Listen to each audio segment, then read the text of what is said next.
And hello and welcome, friends of the deforested woods, of the cuddly kittens and the bulky barrels. Oh god. That's an intro.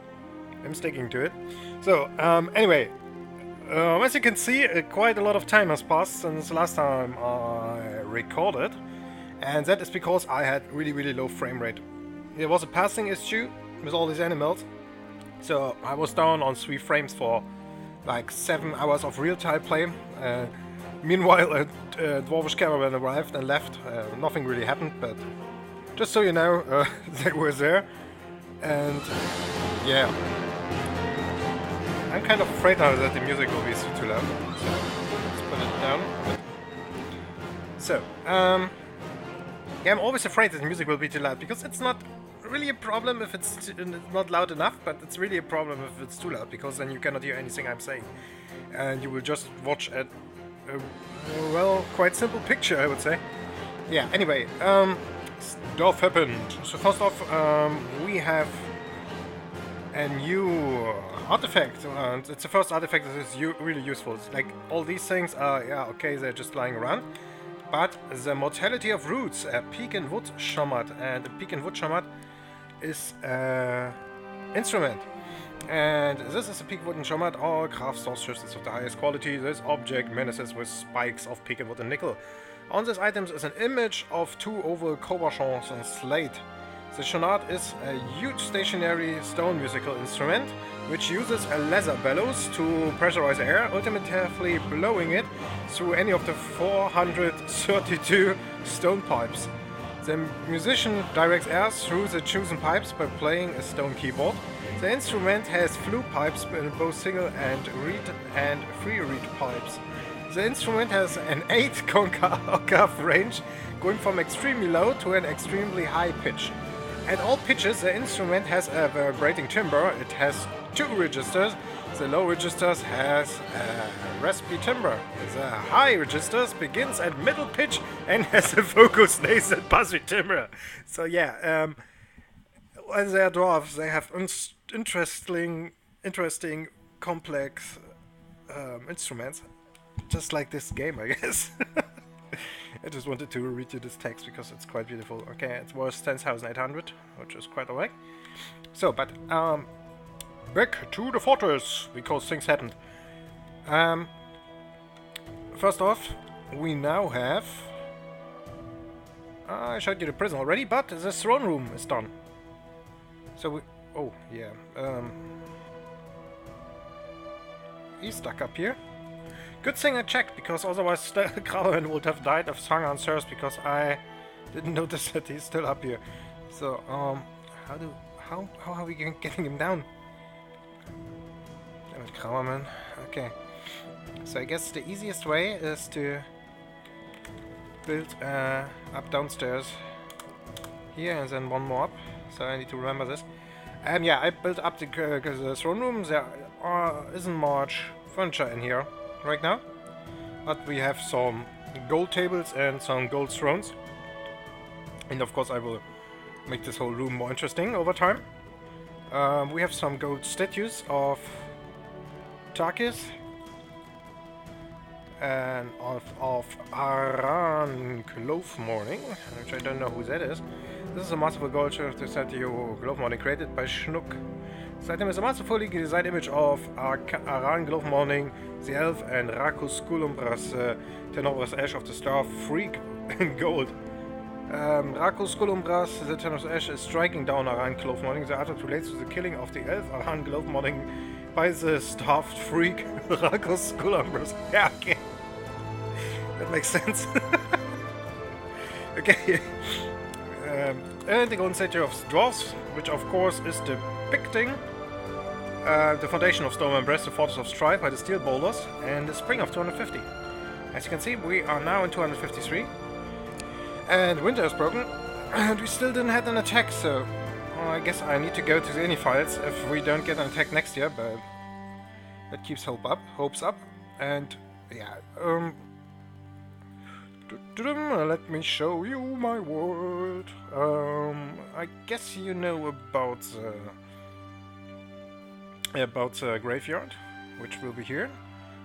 This is the mausoleum of the king. I don't know if it's actually enough for him. Of course it's not. He needs a royal and I only have a grand, so I will need to put more furniture into here to make his grave more beautiful. My metal production is in full swing, mostly because I found tetrahedrite, and tetrahedrite is an ore that gives you silver and copper. And the best thing about that, by the way, I want everyone to melt tetrahedrite right now. The best thing about tetrahedrite is that it gives a lot, and I mean a really lot of copper, and copper is quite cheap to come, so I can use this to forge bolts and make my weaponsmiths better. And once I have a really good weaponsmith, I will start with steel weapon production, because then I can make really masterfully crafted steel weapons. If I have a masterful crafted copper sword, it will be better than a masterfully crafted than a regular crafted steel sword. So it's really important that you make it as good as possible. It's not really better, but it's better at cutting things, and it's not better at cutting through armor, because I guess I have to get into the combat at some point. But it's really complicated, because basically everything is calculated. But it's really hard to cut with a worse metal through a better metal. Like it's really hard to cut with a copper short sword through a copper breastplate. That kind of thing. But it's easier to punch with a copper mace through a breastplate and injure internal organs. And yeah, I will get into it at some point. I'm working on a video about that right now, but it's a bit difficult. It's a bit hard to explain. Basically, just go for the better metal at the beginning and then try to get better weaponsmiths. And who's this guy? This guy is Maranga. And Maranga is our siege operator. And all he does every day, all the time, is that he is firing this catapult onto this coyote. And as you see, so far he hasn't hit him. But there are quite a lot of stones lying in here already.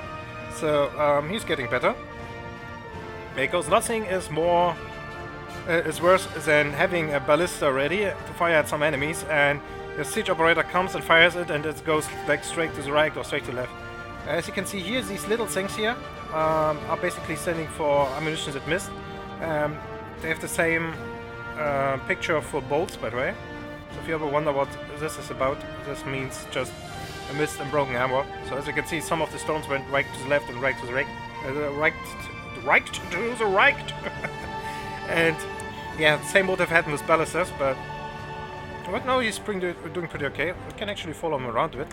I haven't put him into I have not put him into a burrow, because I could make this a civilian burrow so area, and he would just grab the stones he shot already. Pew. But I will not do that, because this way he's just slowly cleaning up my whole fortress. And I don't care really how often he shoots. It's more about him getting really strong and pretty good with the ballista. Okay. What else do we have? Oh yeah, I dug deeper. So you remember this area? There's blood everywhere. There was a cave swallow, and the cave swallow flew right in, and my hunters kept hunting it, and they kept hitting it. As you can see, there's blood everywhere, but it managed to get all the way up here before it was finished by one of my sword swords. It's not an animal I really need to pay attention to, because it's not really aggressive, but still it was quite fun. So, what else have I done here? I guess nothing.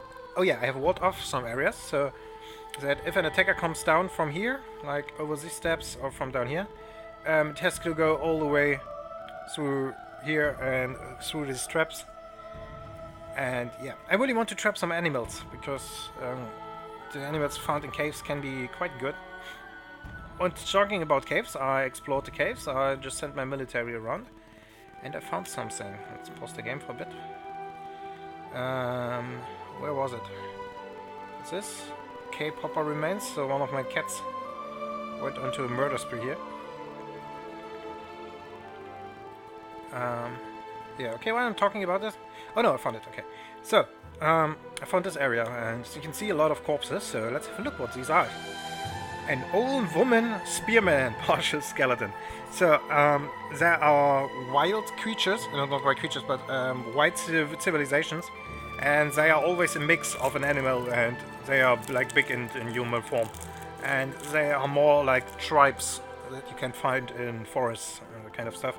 So, and these creatures are living down here in these caverns, and they seem to be fighting giant orms. At least they are hunting them. So it looks like they went to war with one of the giant orms and got really, really badly destroyed, because they aren't just skeletons. Like, as you can see, there are bones lying everywhere, and they got injured quite badly, and I don't know what I'm doing with the corpses, but I'm going to take their weapons, especially the tower cap blowguns, because they are the only guys you can get blowguns from. And the problem with blowguns is that they are not poisoned, so it's just a little, very small arrow. Oh, sorry. But if you ever find an animal or anything that can poison, it can spit poison, I can try to poison them, and I will do it, because then I can like kill an enemy with a poison dart or something, just for the giggles, like in a weapon trap or anything like that. Because at some point I want to have an arena, and that would be quite nice. So let's go back to my entrance, and then I dug down further just to check what is coming, because the hematite was in slate always, but I only found granite, diorite, and gneiss. I really wanted to find a new slate, because then my chance will be pretty high that I will find more hematite, so iron ore. But so far, well, I only found diorite everywhere, and found some pyrite clusters and other glass walls. Is this cryolite? Yeah, so not really helping. Just dug down here, and I made a pass from here over here and down a few steps. Here I found a massive diorite cluster, tetrahedrite cluster. So this is where most of the tetrahedrite is flying around right now. And all the way down here,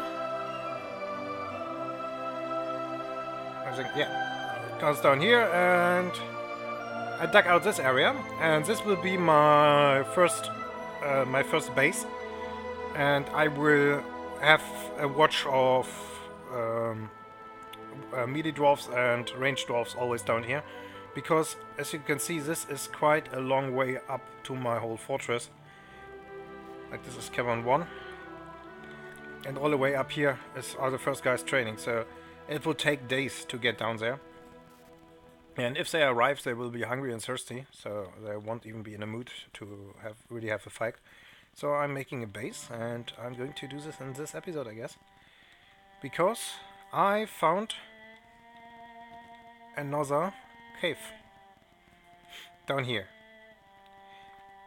And so we have found a second cave, and we have goblin caps.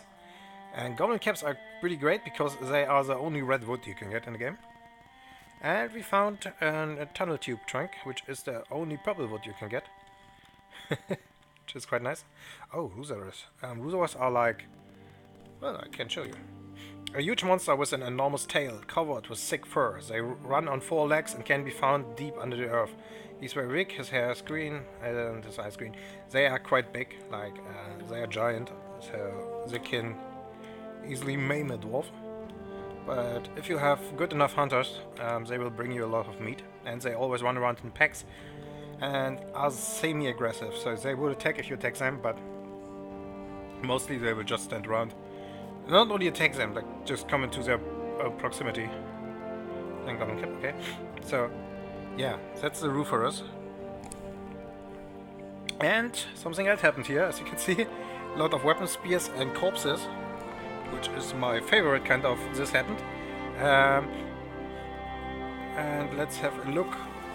Sorry, I need to blow my nose for a second here.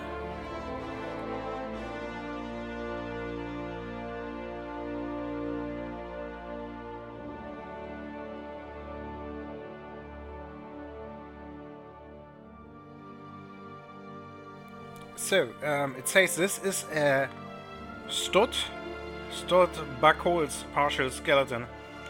But what the heck is a stud Kabul? So, maybe this helps, because this has the same thing, this R. And it's a rodent man.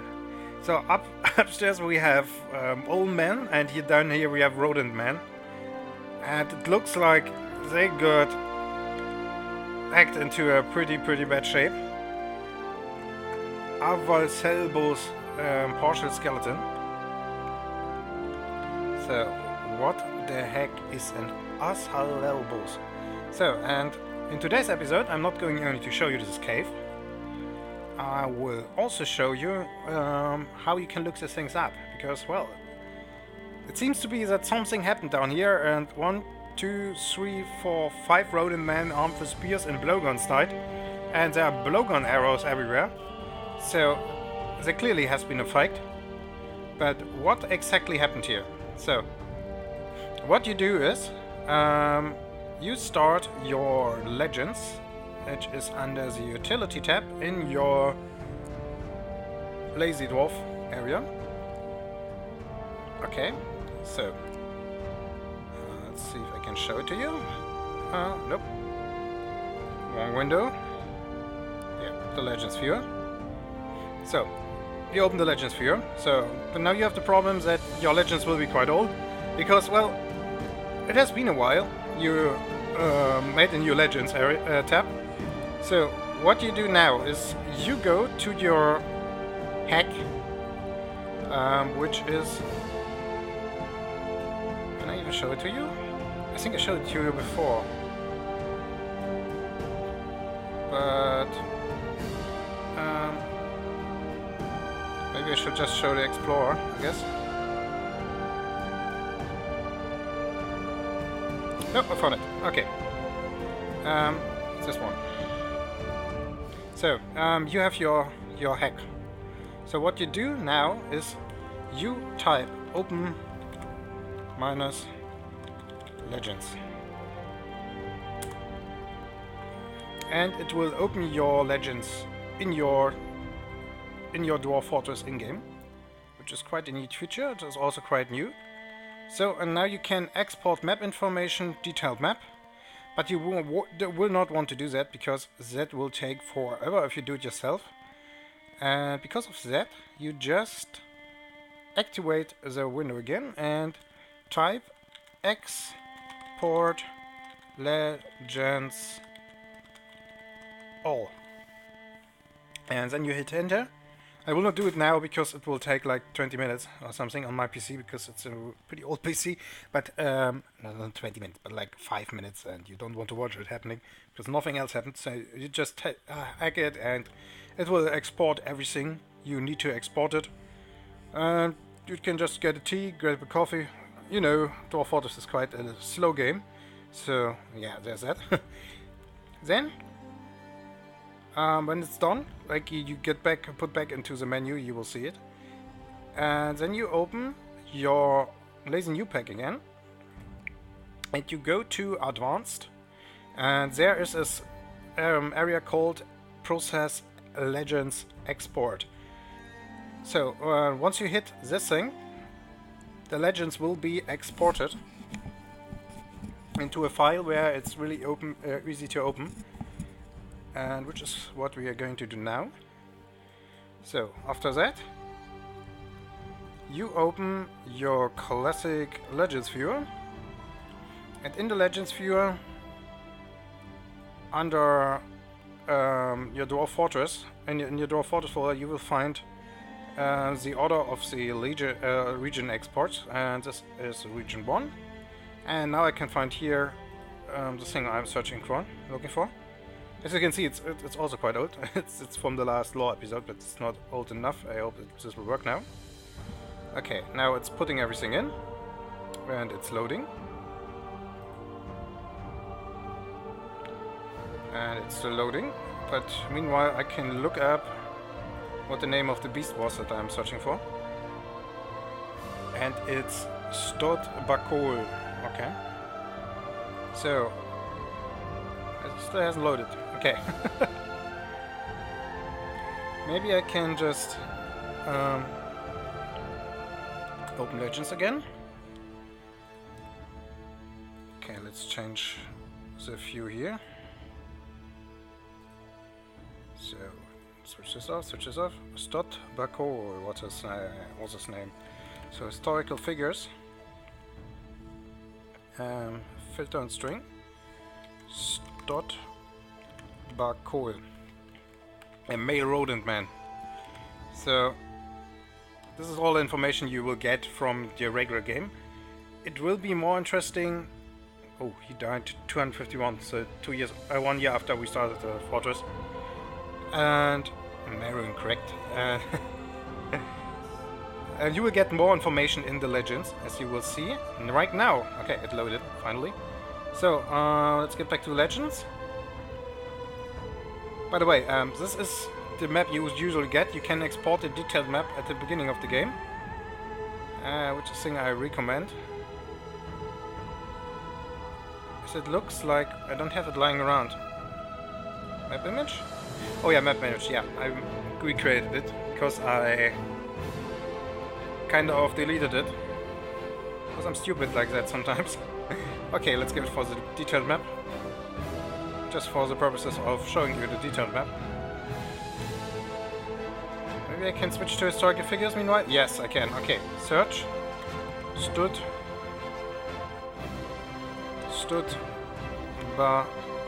Whoa. Stoneembraced? No, what was his name? Is he not in it? Stot, not stood. Stoneembraced.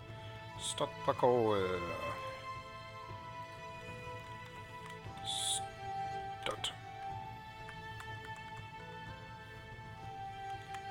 Huh. Interesting. It doesn't seem to find it. Sometimes it just has the real name, like not the Dwarf-Elvish name of him. Avalzebos. See if I can find that. This is kind of bad for the showing, you know.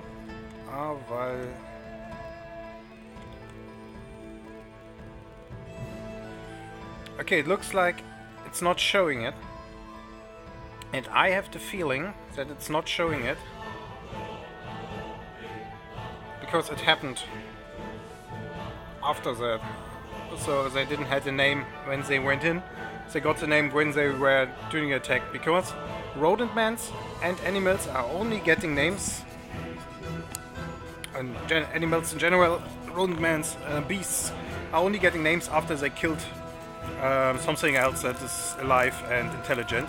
So I guess they killed some of the old men, or the rodent man, or the old man killed the rodent man, and that's why they got the name. Too bad I cannot show it to you. I know that it was in the legends at some point. I said, oh no, this is spoilers, I don't want to tell it to you. So I will search for it for fun to time. But yeah, back to the fortress. I will now just click. I will now just dig out the whole area like I did upstairs, and I will set up a whole new military area just for this purpose, and I will start to creating a bit of a trapland here. And yeah, I guess that's... No, wait, this is not it for the episode. And one thing I forgot to tell you about are these things. Cave spider silk webs. We actually have a cave spider which is sitting here. They're not problematic. Sometimes they bite one of your dwarves and it will be poisonous, but it won't kill them. It can cause problems, but most of the times nothing will happen really. So you don't need to worry about these guys, they are just more or less vermins. But they are creating these silk webs downstairs in the caverns, and your spinner will collect webs on its own, and you need to stop. You like type S to suspend or stop him collecting webs, otherwise he will just go down. You can also deselect the automated web collection, but I like doing it this way because then I can tell him, okay, now it's safe to collect webs. You can collect webs all you want, because it happens really often that you are sounding the alarm because a forgotten beast appears and your spinners are still down there trying to collect some webs. So you want to watch out for that. Do I have any other animal? A giant olm, which was the thing that the rodent man forked. They are not really problematic, they are just giant olms. Our military will kill them quite easily. Cave crocodiles, on the other hand, can be a pain in the butt because they are sitting in the water and they will not just come out, they will just sit in there, and sometimes they will come out. And if they are meeting a lone dwarf, it can be the end of a lone dwarf. And I really want to catch some cave crocodiles because I can put them into the moat down here. It would be really cool if I had crocodiles in here. But anyway, that's it for the episode of today, and I see you guys in the next episode of Stoneembraced. To our fortress. Best. I stop talking now. Goodbye.